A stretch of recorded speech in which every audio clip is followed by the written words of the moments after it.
마태복음 1장 1절부터 17절까지 말씀을 같이 읽어보겠습니다.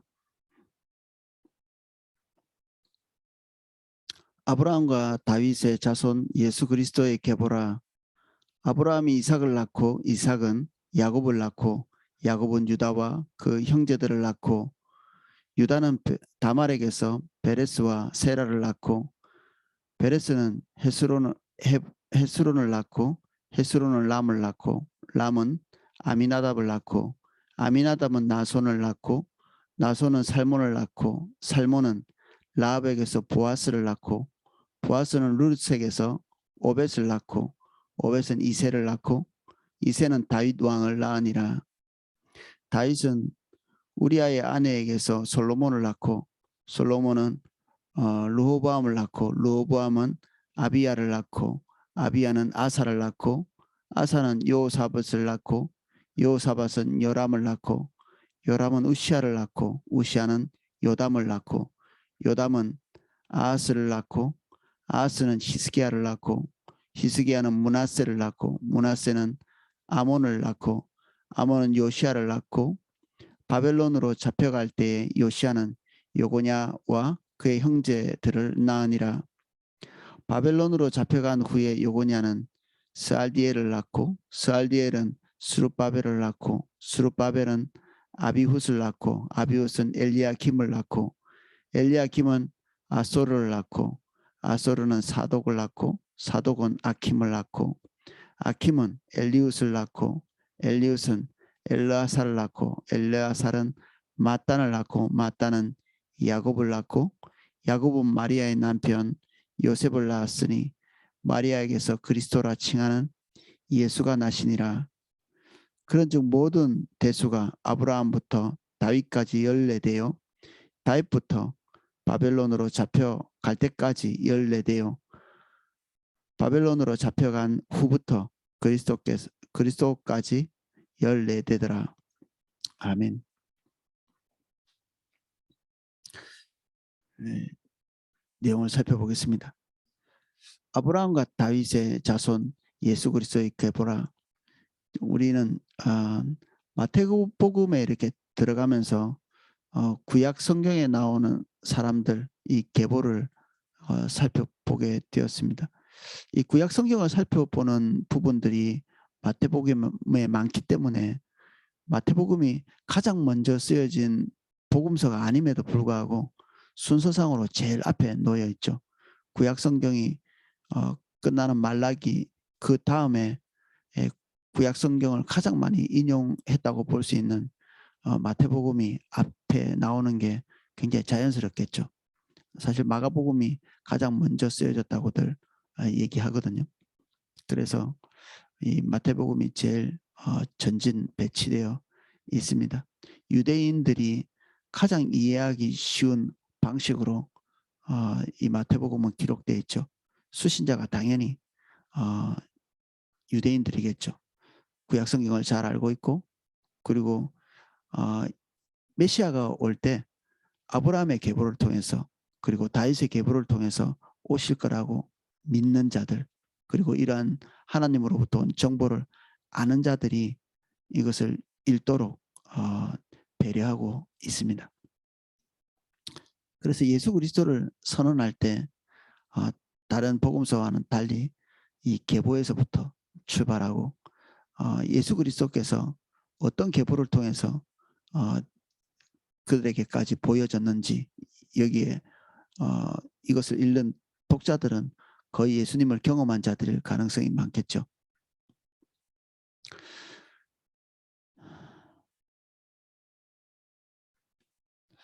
아브라함은 이삭을 낳고 이삭은 야곱을 낳고 야곱은 유다와 그의 형제들을 낳고 유다는 다말에게서 베레스와 세라를 낳고 베레스는 헤스론을 낳고 헤스론은 람을 낳고 보통 이 그 족보를 우리가 읽어볼 때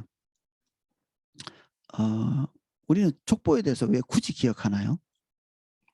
예, 우리 혈통을 좀 자랑하고 싶은 의도가 거기에 포함되어 있죠. 우리가 뭐 근본 없는 존재가 아니라는 사실을 이제 나타내고 싶은 거죠.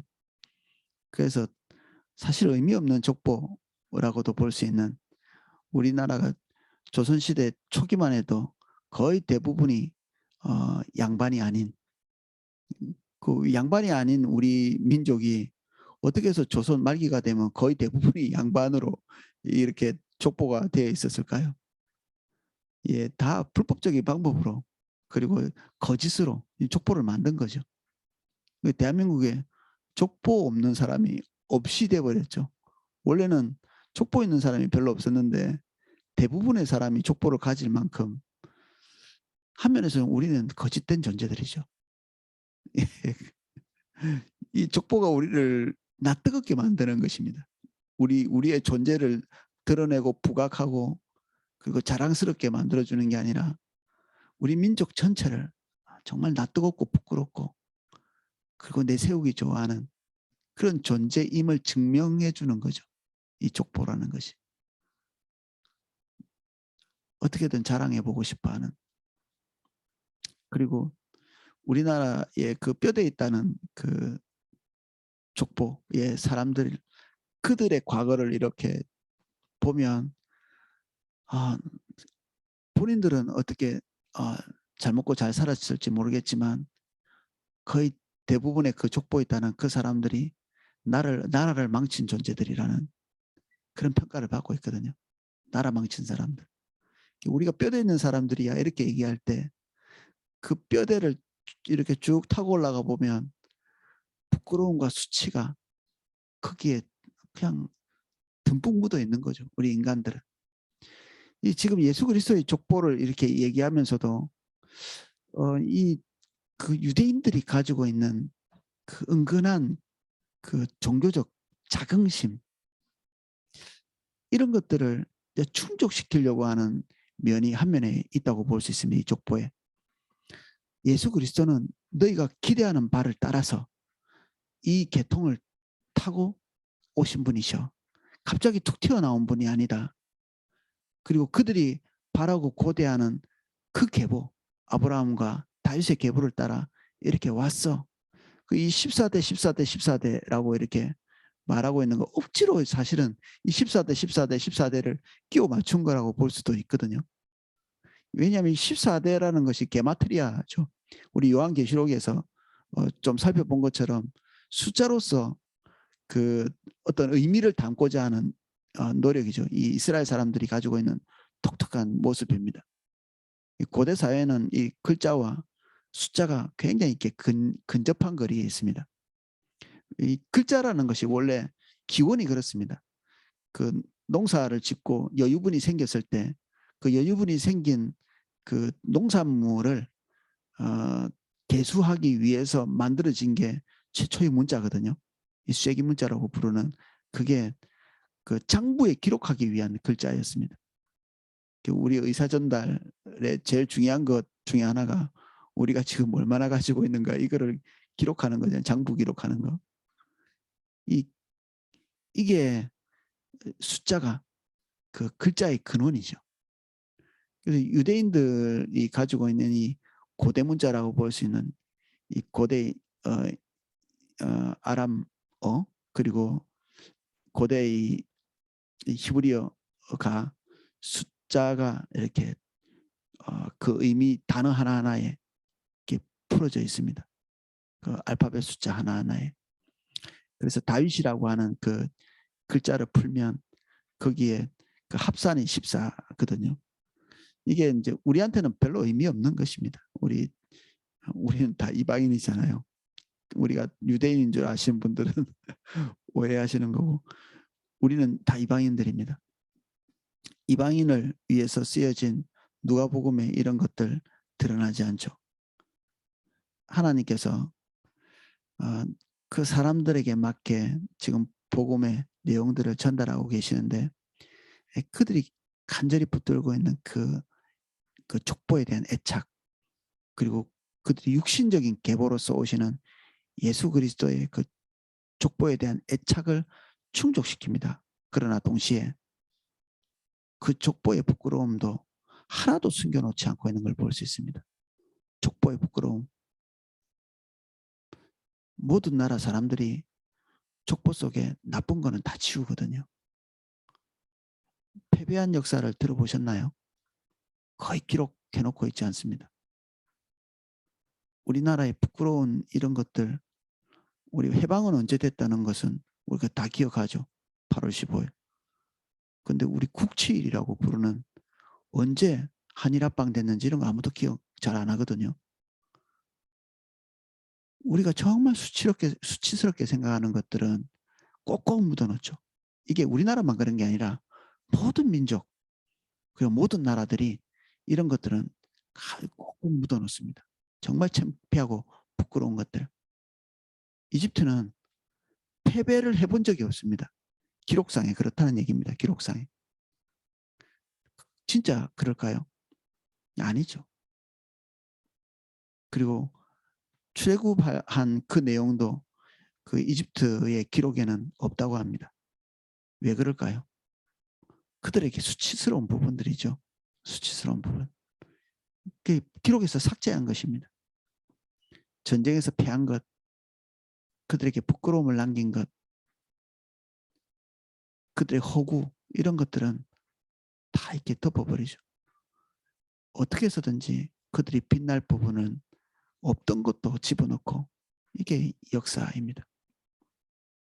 지금 이 족보를 우리가 보면 이게 하나님의 영감으로 쓰여진 것이잖아요. 마태에 의해서 기록되어 있는데 마태는 대단히 정확한 사람일 가능성이 많습니다. 이게 세리였잖아요.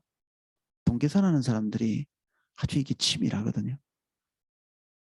명확하게 기록하고 굳이 마태를 통해서 이 복음서를 하나 더 기록하신 이유는 그의 성품을 통해서 이런 부분을 남김없이 이렇게 기록하기 위해 사실 이 부끄러움을 당해본 사람들은 다른 사람의 수치에 대해서 대담한 경우가 있습니다. 부끄러움을 당해본 사람. 마태는 평생 부끄러움을 안고 살았던 사람일 수 있거든요. 외국노로서 어떻게 세리라는 직업을 대담하게 선택할 수 있었을까? 대수롭지 않은 것입니다. 그보다 더 급한 일, 입에 풀칠하는 것이 더 급한 일이었기 때문에 그까짓 건 뭐 아무것도 아니었던 거죠. 그렇지만 그 마음에 영적인 갈망이 있고 그리고 그의 영혼에 대한 어떤 구원에 대한 그 목마름이 있고 그러니까 예수님께 반응한 거잖아요. 이런 인성을 가지고 있는 마태가 어쩌면 이 그 족보를 기록하면서 한 면에서는 유대인에게 정확한 정보를 예수 그리스도에 대한 정보를 전하면서 동시에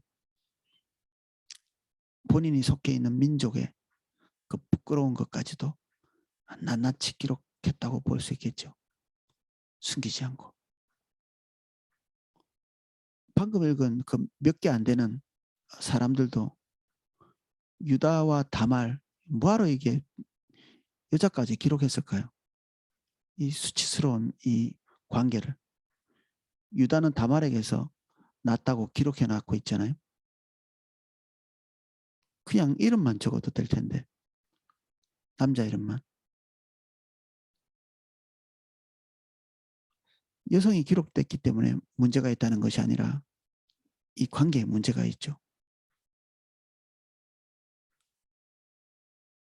이게 어느 나라에든지 이 족보를 들고 가가지고 이게 우리나라 민족의 족보야라고 얘기할 때 부끄럽겠죠. 근친상간의 기록이. 그래서 이 메시아의 계보는 인간의 의로움을 타고 흐르지 않습니다.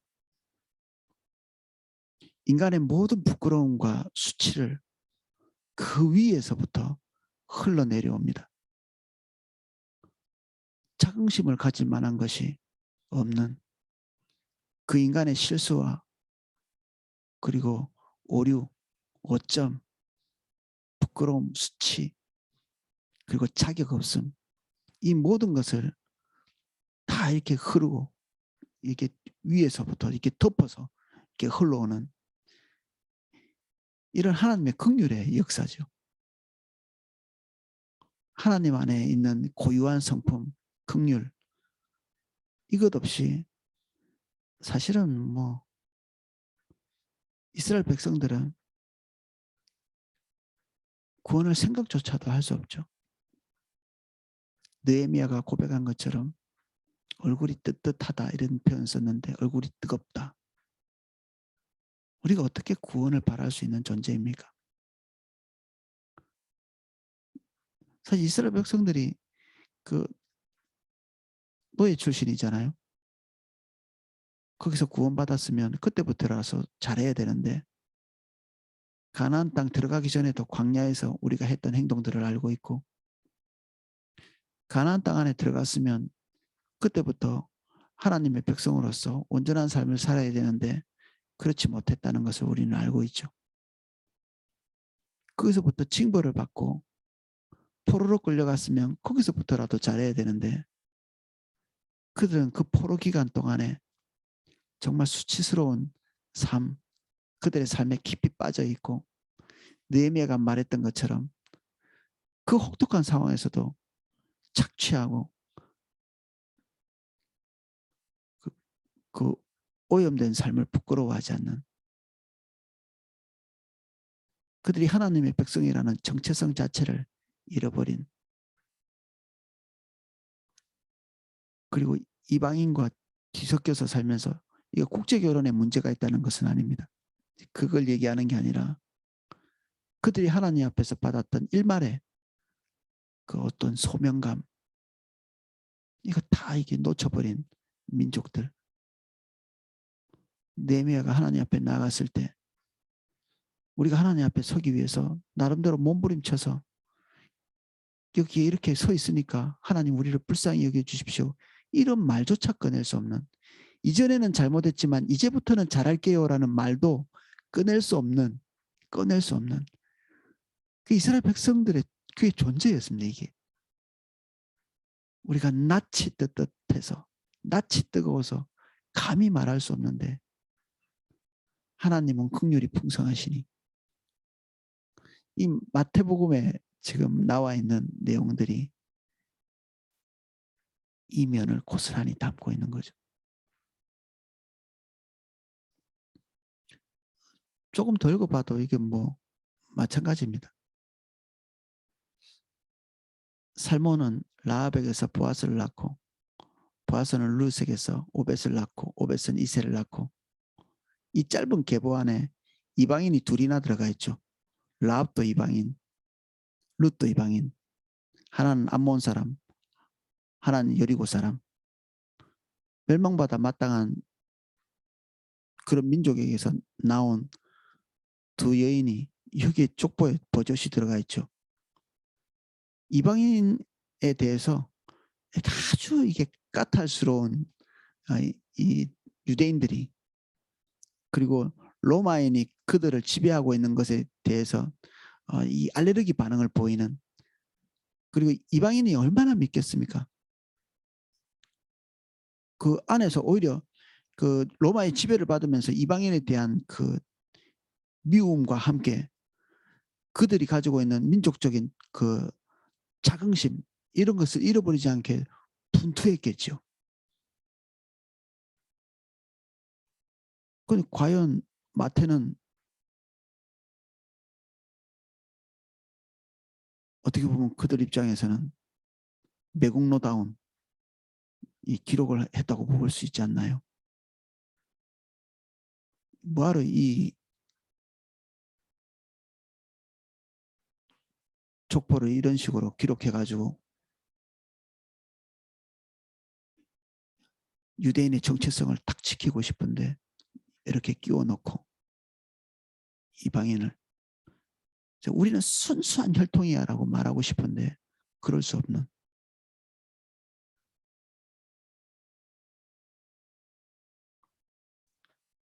신채호라는 그 역사가 있습니다. 신채호. 일제시대 때 역사가인데 역사의 방향을 어떻게 기록했나요? 있는 그대로 썼나요? 아닙니다. 정말 낮아지고 정체감을 잃어버린 한국 사람들에게 대한제국 사람들이죠. 민족적 자긍심을 일깨워주기 위해서 아주 편파적으로 기록했죠. 우리가 이 정도의 민족이었어. 근데 일제가 하도 우리 민족들을 이렇게 부끄러운 민족으로 이렇게 몰아가니까 그에 대한 어떤 대항이랄까, 그럴 수밖에 없는 시대 아니겠어요. 이 마태복음의 시대가. 그래 해야 마땅한, 시은채호처럼 해야 마땅한.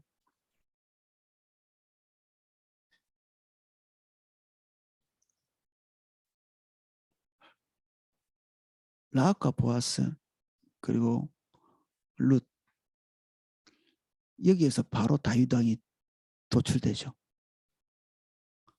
그들이 그렇게 사모하고 바들바들 떠는, 그 놓치고 싶어 하지 않는 다윗 왕의 정체성은 이 두 이방인 여인과 함께 설명되지 않으면 안 되는 그런 존재죠. 아브라함은 어떻습니까? 이방이라는 게 사실 존재하지 않는 것입니다. 따지고 보면 아브라함도 메소포타미아 사람이기 때문에 그들의 조상 자체가 하늘에서 뚝 떨어진 게 아니죠. 이 하늘에서 뚝 떨어지는 그 조상을 이 모든 민족이 되게 좋아합니다. 그래서 아래서 태어나기도 하고 하늘로부터 내려오기도 하고. 근데 아무도 하늘로부터 내려온 존재는 없죠. 하나님께서 마태를 통해서 기록하고 있는 이스라엘 민족은 하늘로부터 내려오지 않고 죄된 인간의 세계에서부터 하나님의 긍휼을 입고 따로 분리되어 여기 존재하는 것입니다.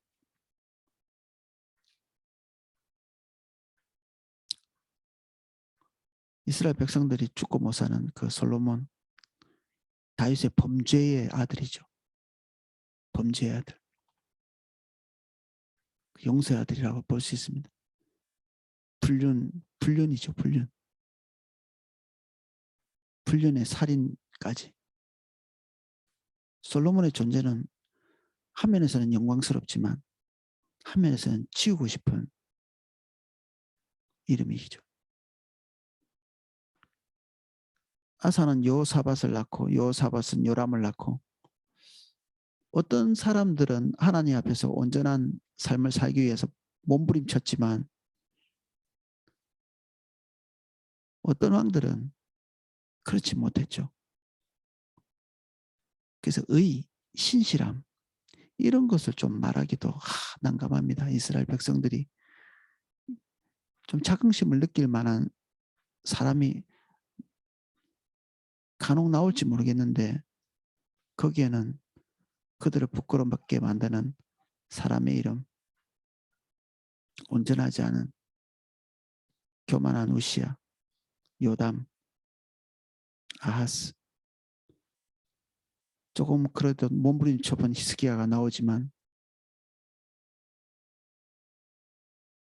곧이어서 악의 화신이라고 볼 수 있는 므낫세, 아몬을 낳고 아몬은 요시야를 낳고, 바벨론으로 잡혀갈 때 요시야는 여고냐와 그의 형제들을 낳으니라. 바벨론으로 끌려갔다. 이런 건 또 왜 적었을까요?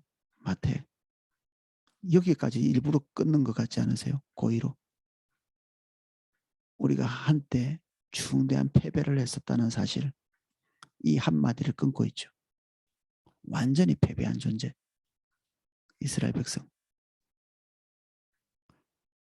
그래서 우리는 메시아를 기다릴 수밖에 없는, 우리 신명기 우리가 살펴보면서도 그랬잖아요. 지킬만 한데 조금만 노력하면 될 것 같은데 하나님의 평가는 그렇지 못할 것이다. 우리의 존재가, 그것을 지킬 수 있는 능력 자체가 우리 안에 남아있지 않다. 우리 눈으로 볼 때 마음에서는 너무 좋아. 너무 아름다워. 너무 공의로워. 우리가 정직한 마음으로 동의는 할 수 있으되 그대로 살 수는 없는 이 뭐 그림의 떡 같은 거죠. 그림의 떡. 눈앞에 보이는 이 공의로운 법을 지킬 수가 없다니.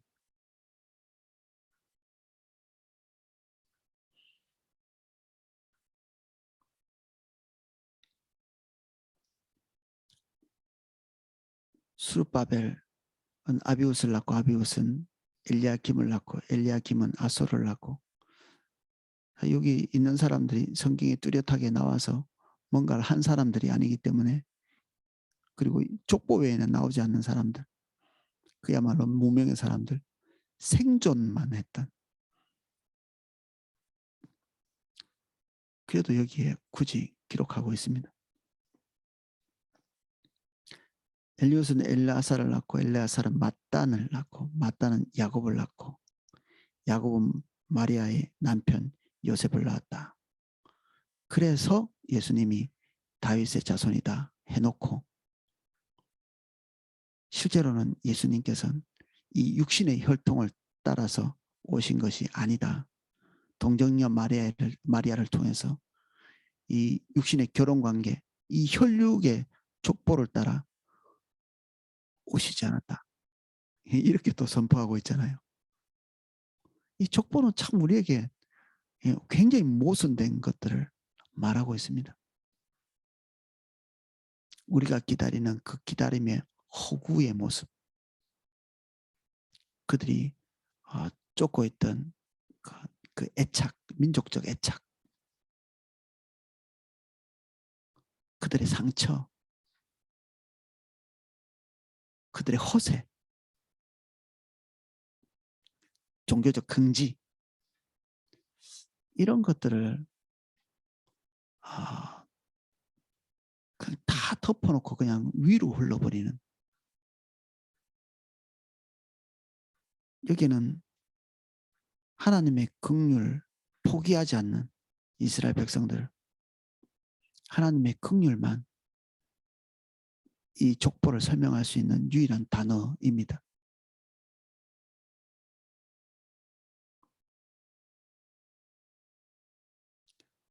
꼼꼼하게 읽었는데 부끄러운 족보 그들의 인간적인 자긍심을 부추기지 못하는 그런 족보 위에 하나님의 긍휼이 그들에게 흐르고 있고 하나님께서 그런 존재들과 함께 하시겠다고 예수님의 호칭이 임마누엘입니다. 그런 우리와 함께 하시겠다고 와주셨고 황송한 일이죠. 우리가 얼굴이 떳떳한데 하지만 길이 이거밖에 없습니다. 신명기도 우리의 희망이 되지 못하고 모세도 그들의 희망이 되지 못하는 마태복음은 모세가 이루지 못한 새로운 모세이신 예수 그리스도 예수님의 큰 그 가르침의 덩어리가 총 5개가 있습니다. 마태복음은 일부러 그렇게 배치한 거죠. 이스라엘 백성들은 읽을 때 이런 숫자적인 부분에 되게 민감하게 보거든요. 이 구조 전체가 마치 토라를 새롭게 연상하는 듯한 이 마태복음 구조가 그렇습니다. 토라가 창세기, 출애굽기, 레위기, 민수기, 신명기잖아요. 이스라엘 백성들이 잘 알고 있는 그 토라가 실패했는데 예수 그리스도께서 오셔서 이스라엘 백성과 함께 하시고 새로운 완전한 토라가 되시는 것이죠. 오늘은 여기까지 살펴보겠습니다. 이 족보 저는 참 희한한 게 있는데 이 족보 이게 뭐라고 여기에 막혀가지고 성경을 못 읽는 분들 또 계세요. 읽자마자 이렇게 나온다고. 이거 뭐 몇 번 걸리지도 않는데 이것 때문에 걸려서 성경을 못 읽을 때가 저도 초신자 때 좀 어려움이 있었지만 사실 많지 않거든요. 이게 영적인 부분 같기도 해요. 이 성경 못 읽는 그 이유 중에 마태복음 이 족보가 들어갑니다. 이상한 일이죠. 약간의 턱도 넘어가지 못하는 이 영적인 부분이죠. 이게 지적인 부분이 아니고. 그래서 우리에게 참 은혜라는 것이 너무 중요하고 너무 필요합니다. 우리가 굉장히 어려운 것을 못하는 게 아니라 상식적이고 쉬운 것을 못합니다. 우리가 당연히 어려운 건 못하지만 이 정도는 해야 되지 않나 싶은 건데도 은혜 없이는 할 수 없습니다. 그래서 나의 나 된 것은 하나님의 은혜입니다. 이 정도는 내가 노력해서 된 것 같은데 아니라는 얘기죠. 기도하겠습니다.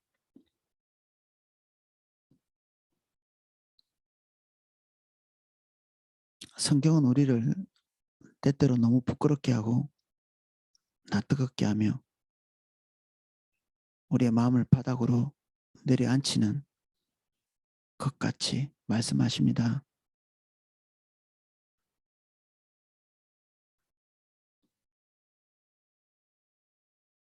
나를 볼 때 소망이 없고 희망이 없습니다. 예수 그리스도, 희망 없는 우리에게 오신 하나님의 임재, 이 시간 우리의 모든 것을 열고 주님을 받아들입니다. 그 긍휼 없이, 그 크신 긍휼 없이 우리의 구원이 없고 우리가 없습니다. 예수님 오시옵소서. 예수님 환영합니다. 성령님 우리를 충만하게 해주십시오. 우리가 십자가 바라봅니다.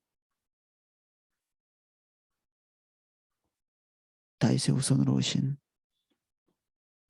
아브라함의 후손으로 오신,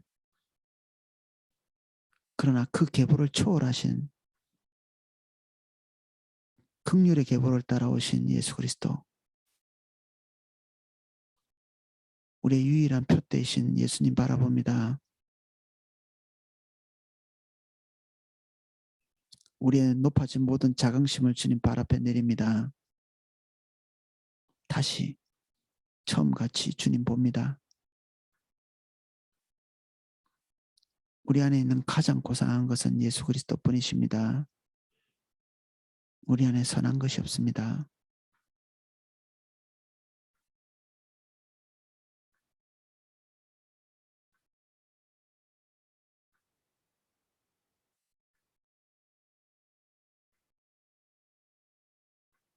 하나님의 긍휼이 강하십니다.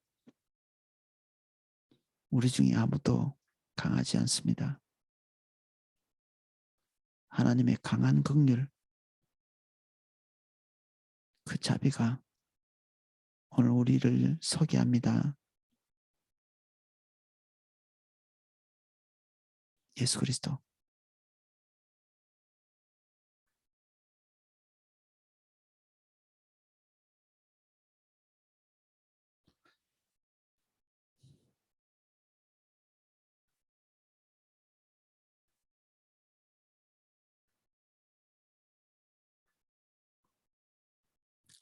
우리를 모든 죄의 속박과 종교적 자긍심으로부터 구원해 주십시오. 예수 그리스도,